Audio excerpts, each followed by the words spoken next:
This was the scene on the streets in Madrid, the capital of Spain. Out in force, we think somewhere between 50,000 and 100,000 protesters saying, listen up. They say today, España vaciada, it exists and it resists. España vaciada translates as Spain empties. Now, these are residents not of the capital, but the regions around Spain. One, for example, is Soria. They say, we want to say to the politicians, we do not want our people's towns, regions, cities to be extinguished. Their main issues, the depopulation of Spain in its rural areas and the lack of infrastructure and investment there.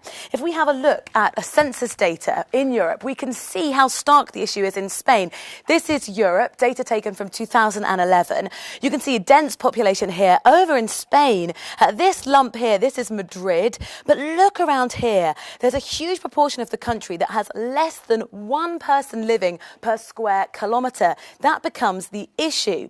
This empty Spain tagline that you've seen on social media was dubbed by this writer, Sergio de Molino. He says, can a democratic society afford to allow its inhabitants to live on the fringes, not being listened to, not in public debate? Well, they're saying, please listen up. We want to make sure that these villages, areas, regions are really prosperous.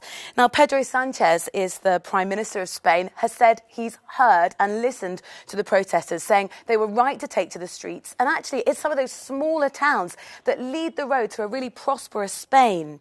Now, the election's coming up at the end of April. This will clearly be a hot issue. Vox, for example, the far-right party, have said, we're going to make sure there will be the right conditions for Spanish farmers and ranchers, respecting the environment and preserving their resources. We'll be watching this issue in the weeks to come as those elections start to take place.